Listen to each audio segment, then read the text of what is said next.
Okay, we're 2 minutes ahead, and it's my pleasure now to bring in Megan Courtney, Inspiring Communities.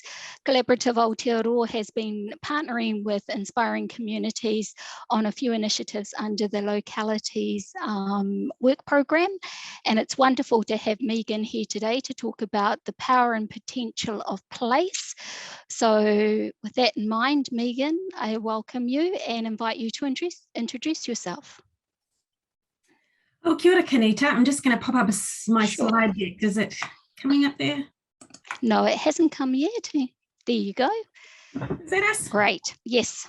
Excellent. Oh, tēnā koutou e te whānau, no Ngāti Ahau, ko Megan Courtney tāku ingoa, kei whakatua ahau I noho ana, kei Inspiring Communities ahau I mahi ana. Ka mutu noa iho nā kōrero mō tēnei wā, nō reira, tēnā koutou, tēnā tātou katoa. Kia ora today, Megan coming to you from a bit of a wet and manky Nelson, but just want to send lots of awhi to all the whānau on the coast, the east coast especially, who are really copping it today weather-wise. Thanks for the opportunity to share a little bit more about community-led mahi. And yeah, some of the learnings that I've had from working in this broader kind of community place-based kind of change area for the last couple of decades. And it's really cool now to be thinking about this in relation to health with the locality focused opportunity we've got coming up. A bit of background about me. I'm a third generation butcher's daughter from a small town called Ngāti in the Hauraki Plains.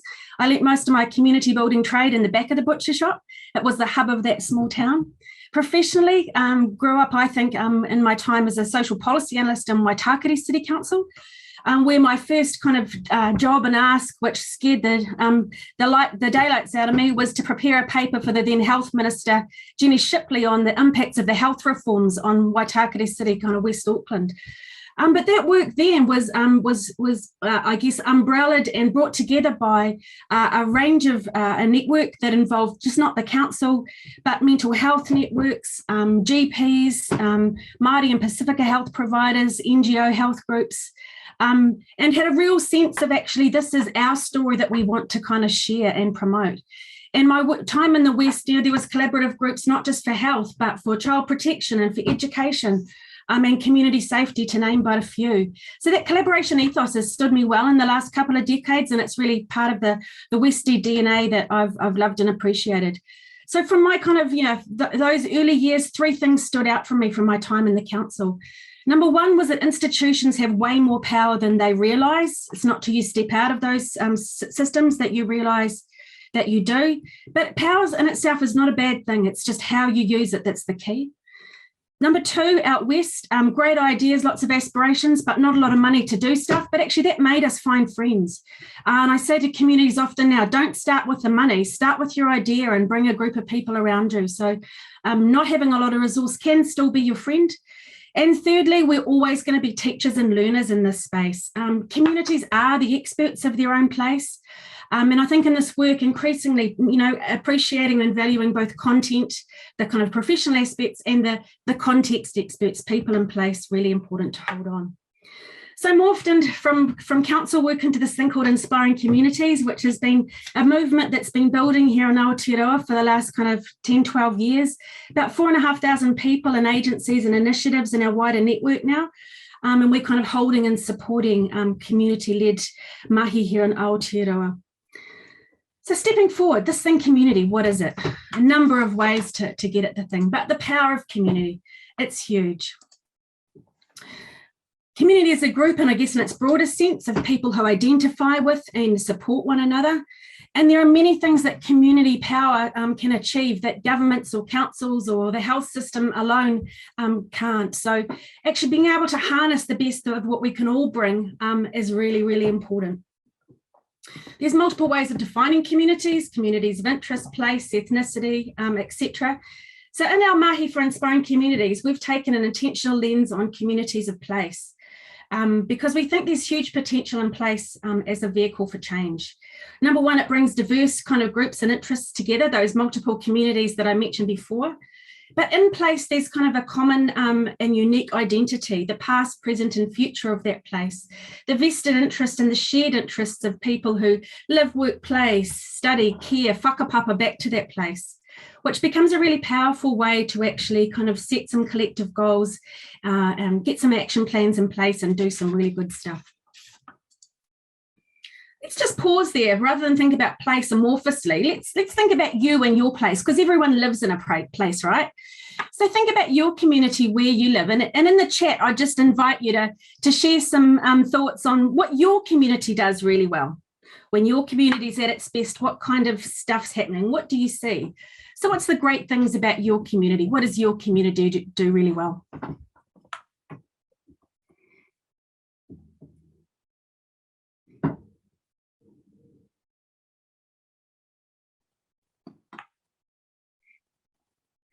Kanita, you might need to share what's coming through in the chat because I can't actually see it with the screen up. Yeah, sure, I can. Let's see, we've got, oh, it's moving so quickly. Look after each other's pets when on holiday. We support grief well. We share kai together when being asked. I live in a small rural community and they're really connected. We have several small community groups that organise our weekly markets, design playgrounds, raise money for medical centres. Others have said we have fun together. Kororia says we get behind visions like the rebuilding of the Rainbow Falls walk here in Kerikeri. Cool. There you go. So lots of awesome stuff there. And yeah, there's special things about each place, but things like kind of fun and connection and support and awhi are probably common across all our communities, eh? So lots of power and how we harness that can be really awesome. It's often said that community's at its best when there's a crisis, and, you know, just backing up and talking what Barbara was talking about before, we've certainly seen that through COVID, where the team of kind of 5 million has had to do some amazing things. We learned early that emergency management wasn't our response, the right response for a pandemic, an international pandemic.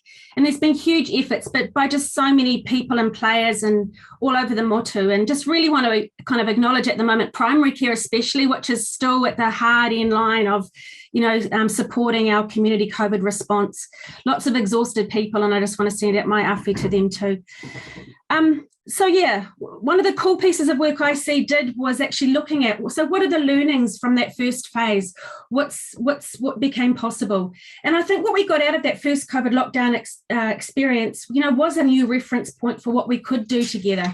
And it's really important not to lose sight of this.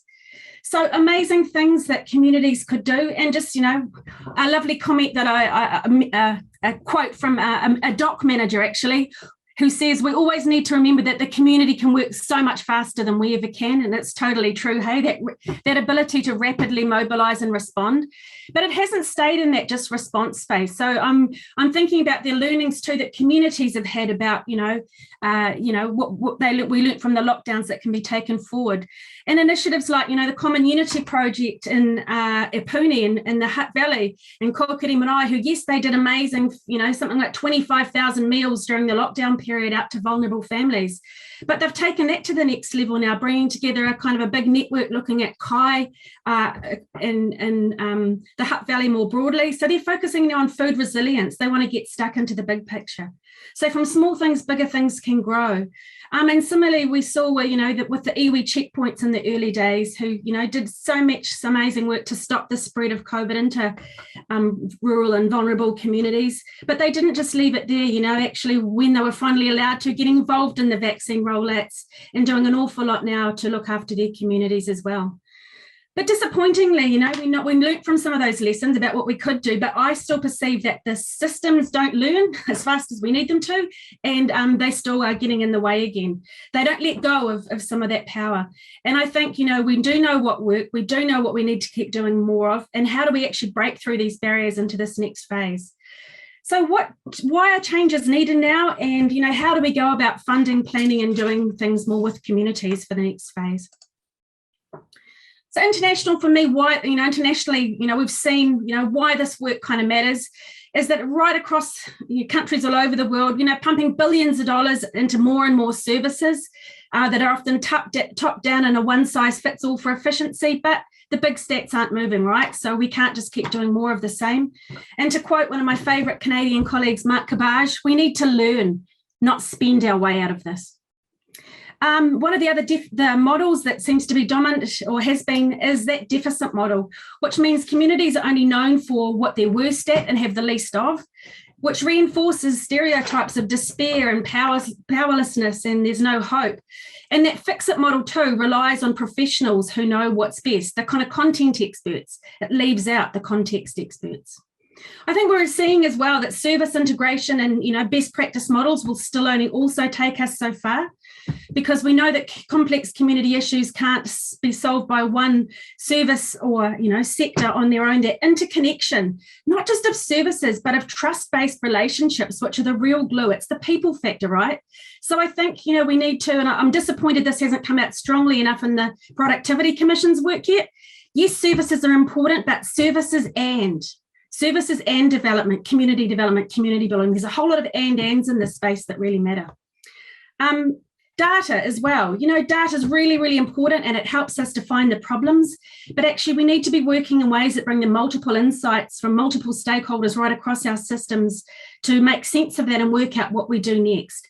Data can tell us what's wrong, but it doesn't necessarily tell us what to do next in our place. So actually how we bring in those context experts to actually be part of that is really important, especially if we want to address equity. One of my favourite quotes from that Shaping Their Future report that I had up on screen before was this one. We need to recognise that diversity isn't duplication, it's what prevents people falling through the cracks of mainstream. Really important. And in this age of, doing more with less, actually there's a whole lot of capacity that's in communities. The Rainbow Falls example that Courtney mentioned before, people do want to contribute, they can make a difference. Over the last few years, communities have bought beaches. In Ekatahuna, they floated local debentures to buy their grocery store and the petrol station to keep things moving. In Rakiura, Stewart Island, they've built not one but two multi-million-dollar facilities to support their community and their tourism potential. So how? It always comes back to the how, right?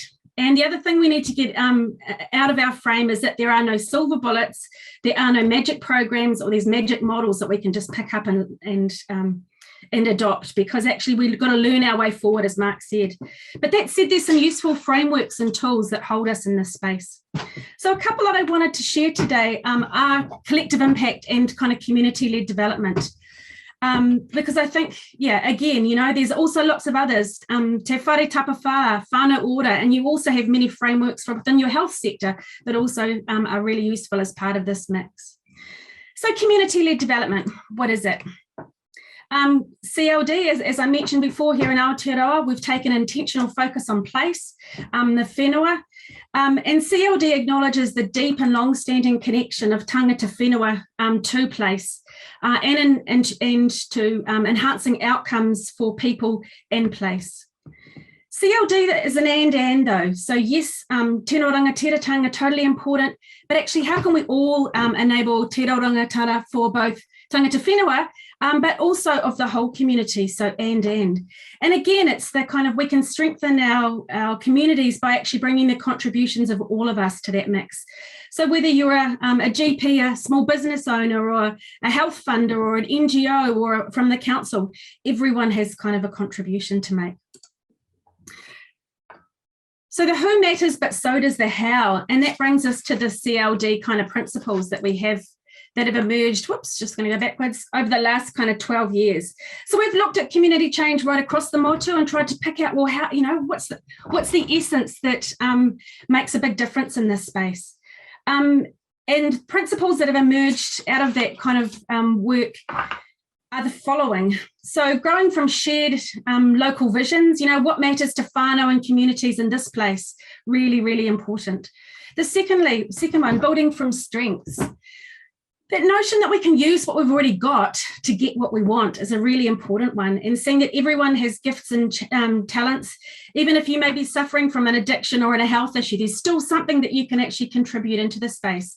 And actually there's strengths in people that we often see as problems. So actually engaging with those that might not be part of our normal processes becomes a really key part of this work. Thirdly, working with the diverse people and sectors, collaboration, totally key. And again, going beyond our usual suspects. So, with health at the moment, yes, that might be the focus, but actually the answers for health will lie in other sectors, as we well know, when we take that social determinants lens. Leadership, growing collaborative local leadership, really key. Building teams of leaders in our places, seeing everyone as a leader, and invest in growing people and good community process, not just doing projects. We've got to grow our people as well. And the last one, adaptive planning, totally key. We can't plan the work and then work the plan. It just doesn't work anymore. If we're bringing in the best of new relationships and conversations and ideas and data kind of in real time, it's a much more adaptive approach and making sense of what we see all the time. So in practice, we see this happening in lots of different ways across the motu. CLD looks different in different places, different leads, aspirations, drivers. And at a national level, we've got the predator-free Aotearoa 2050 kind of vision, but it's actually being lived and enabled in local places. Amazing work happening by community-based groups across the country. I think there's about close to 2,000 of now that have been set up, supporting, and they're being supported to do things in their own way, in their own place. But they're building community as well as killing pests. So there's multiple aims. Redstone, towns, it can happen from a town level. So they've been working for the last decade, largely led by the business community in Redstone. They'd lost with the loss of mining and loss of employment, and they were losing people and kind of hope. They've turned that around by having lots of conversations and community working bees and doing up a whole lot of stuff and seeking private sector investment. And they actually have looked to their past, to their future, and have a real heritage focus to their town. So, before COVID, their GDP was up to about 15%, whereas the rest of us were at 3%. So, small towns can actually turn this stuff around. And again, sometimes it's an organisation that takes the lead and brings others with them. I love this example from Wellington, the Hauora Kai Co-op, the Wellington Fruit and Veggie Co-op, which, a huge food desert in lots of communities in the Hutt Valley and Porirua especially. So a way to kind of, to change that. Public Health and Wesley Community Action and many others have formed a range of kind of partnerships and hubs across the region. And at the moment, they're delivering 10 tonnes of fresh produce to 1,500 homes. They're the largest fruit and veggie co-op. And now this has come out of a health initiative and a community initiative doing amazing stuff.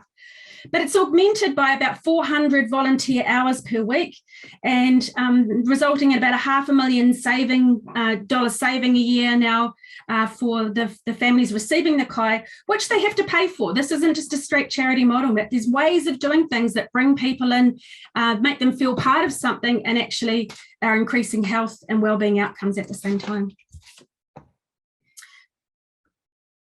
And again, we've seen in lots of communities, community action underway when communities are organised and mobilised, actually enabling a health response when you need it can be hugely beneficial as well. So up in Uawa in Tolaga Bay, they've been doing community-led development work for the last, 5-6 years, probably 100 years actually, if we're honest about it.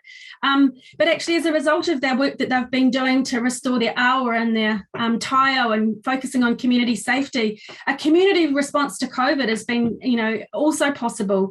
So bringing together the sports clubs and, the GP, the clinics and a whole range of the nannies and everyone that can help to think about how they support their whānau going through COVID.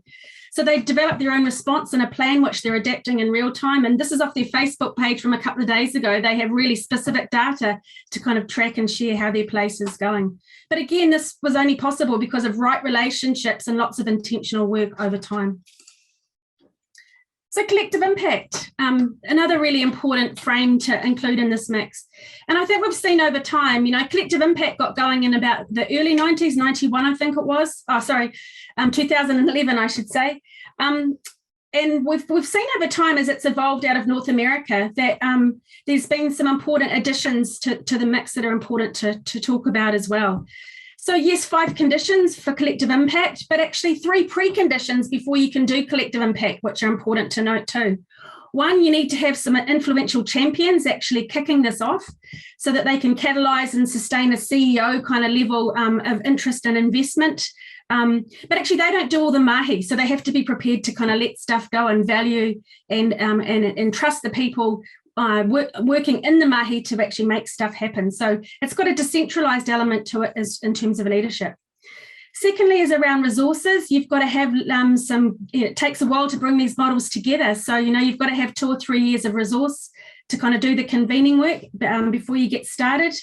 And as well, the other thing in terms of preconditions is that sense of urgency, like that call to action that actually the time is right, people want to get in behind something. So having that call to action kind of clear is fundamental as well. So once you're on that journey, the kind of collective impact thinking has 5 key conditions. A common agenda, so working out, what's your shared vision for change. And again, some of the collective impact started off on focusing on the problem or the issue that you wanted to tackle, but over time, community aspiration, they've realised, is also really important. Shared measurement, actually what's the data and the targets, and how do we actually all play a part in bringing the real-time data information together to see how we're going as we're working together so that we can hold each other accountable.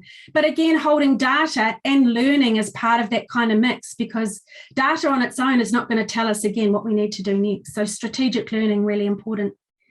That notion that by working together in collaborative ways that we can, develop some actions. Some of them we may do on our own, some of them may be joint, but having that reinforcing plan of action really key.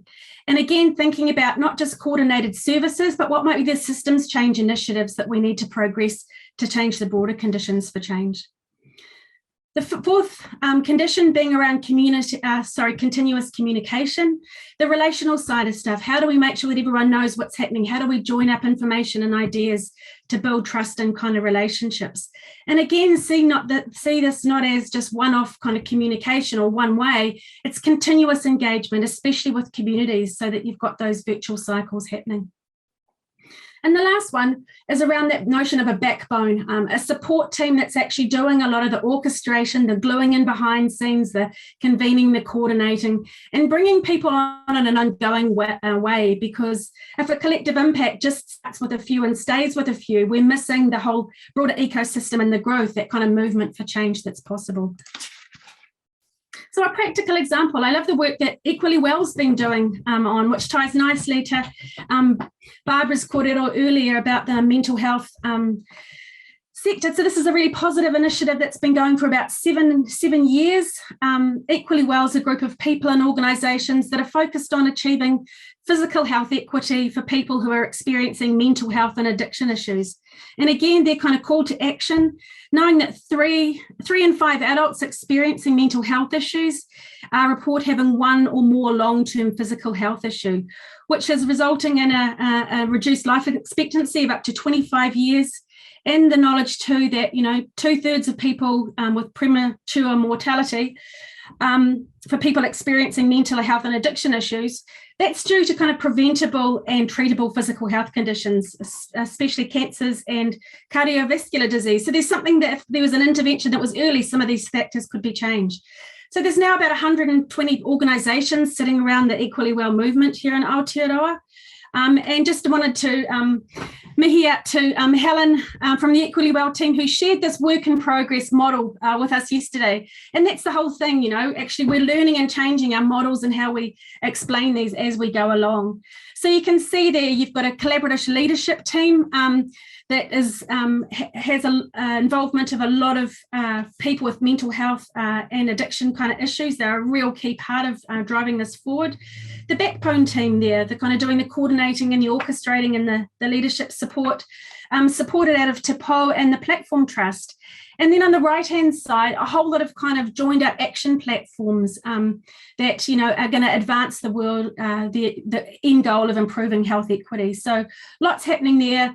And interestingly, in the UK and Australia, they've also developed their own equally well models. So it's interesting and probably the highest form of compliment when others kind of copy your work and think it's a great thing to be doing too. So lots to learn from the equally well journey.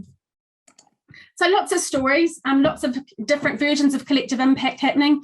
And I also have loved the work that Te Tihi Alliance have been doing as well. And just to note, if you know other collective impact initiatives that are doing awesome mahi in your place or region, be great to throw those in the chat too, because part of this is actually profiling and giving visibility to what people are already doing.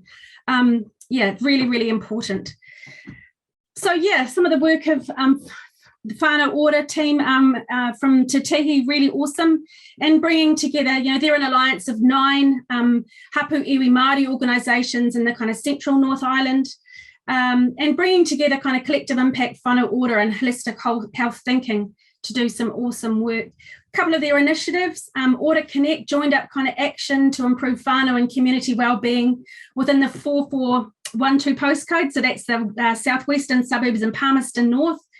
Lots of collaborative action projects happening there, you know, from a pharmacy-focused project, which is aimed at improving access to medicines, youth development initiatives, and CAI initiatives also. Lots of partners from primary care, general, from education and the councils, local communities, pharmacy, yeah. So lots of people involved.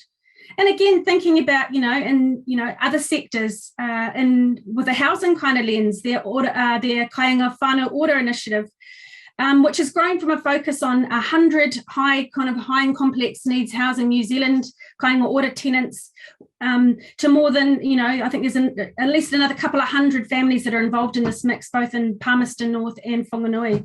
So that's kind of taking a wraparound approach to those whānau to build their confidence and to tip out their aspirations, but also look at how collectively all the agencies can do more to support housing, support children, boost employment in skills areas and the healthy kind of lifestyles elements as well. So again, Te Tihi in that backbone role, supported in the last initiative with a group of 15 agencies from corrections to social wellbeing agency and health networks as well. So lots of awesome mahi. And again, another different version, who leads can be different in different places. And I love this approach here of Ngāti Rangi as well, who have done an amazing job of collaborative place-based planning for some time now. They've been underway since 2013 and guided by their ancestor, Koro Ruapehu. His wisdom was about caring for everyone and everything that's in the shadow of the mountain. So that's, set up the frame by which Ngāti Rangi has developed their kind of collaborative plans, which have, action 5 kind of key areas. And it's about building and involving the whānau families and communities and the agencies in the Raitahi, Oakune and Waiuru. So, yeah, 2 versions of that plan and doing some awesome mahi. So what? What does this kind of work take? Because it's easy to be Pollyanna and say, look at all these lovely stories, but actually this is really hard graph and a couple of points to kind of share. So we do need time to build relationships and do this work. Internationally, people are pointing transformative change as that 8 to 14 year period. So we've got to be here for the long haul and knowing that this is the work of small steps. We've got to have our shared vision to anchor us, but we've also got to look at values and principles that will hold us because there will be conflict. We all won't be thinking the same, doing the same, have the same ambits, and we've got to navigate our way through that stuff. So it does get really messy. Honouring Te Tiriti and, increasingly incorporating Te Ao Māori ways of looking at the world as part of our kind of broader community frame is really important as well. And that takes time because it's not the same everywhere. And I think we're going to see some really evolutionary international work in that kind of collaborative governance space coming out if we do this work well. Realism, don't overestimate what you can do. Get some things on the ground, look for some small wins that make it visible for people. That really helps as well while we work on some of the big stuff. And know that this work is about people. So we are going to be having lots of cups of tea because actually building relationships and trust is essential. Having as well that notion of power first and foremost and understanding that how we use power is key, which means we may have to build capacity in others and resource others in a way that we might not need to resource ourselves. So for example, there's kind of a phrase that says that you have to often build community before you can partner with community. And that's often the case that's really important, especially for our communities that have the highest health needs and are really disenfranchised from a whole lot of stuff. So we've got to start from where they are first and help awhi so that they can be part of the processes that we want to take forward. And the last couple of bits there around resources, it's not cost neutral. Let's be honest about that and have those conversations and know that we're going to learn our way through this stuff. And we have to be intentional about stopping and pausing and doing and reflecting and making this stuff up as we're going along. So yeah, I really believe that from small steps, you know, if we start from where we are with what we've got and have that intent, that amazing stuff can happen. Kia ora, that's enough. Kia ora, Megan. Wow, you can take a breath now. Such richness in that last 30 minutes and definitely being reflected back to us through the comments in the chat room. Thank you so much for your presentation. I do want to reference a couple of the comments. Barbara has highlighted that it's really important that funders acknowledge that backbone support is essential and it is well resourced. It is a wise investment in better outcomes at the end of the day, and the outcomes tell the story. And to a comment of a cup of tea, kōrero is extremely important. Also, thank you for your inspiring leadership in this presentation. And then there was one really pertinent comment where someone said, love this, Megan, it's about being a koha, not a hoha. So thank you so much for your presentation and right on time. In fact, I think we're 2 minutes before. I just want to use this maybe 2 minutes to acknowledge that there is some work that the Collaborative Aotearoa has been developing, and it's in the form of a localities matrix, readiness matrix. And really it's a tool that will be available for influential leaders looking to embark on localities and using collective impact framework. And that tool is really to help support localities and those key influential leaders to identify where they are at currently with localities and where the vision is going in the future and what is the preparedness plan in order to achieve that vision. So that localities matrix is currently being reviewed by key members of our membership, and we hope to have that out and piloted in mid-April. So just to give you a bit of a heads up, there is some good mahi happening there. And we're also partnering with Megan's team, Inspiring Communities, on the development of some resource tools around collective impact. And those that education module and tools will be available again at the end of April, beginning of May. The initial target audience will be around general practice in the Basics 101 on collective impact and what does that mean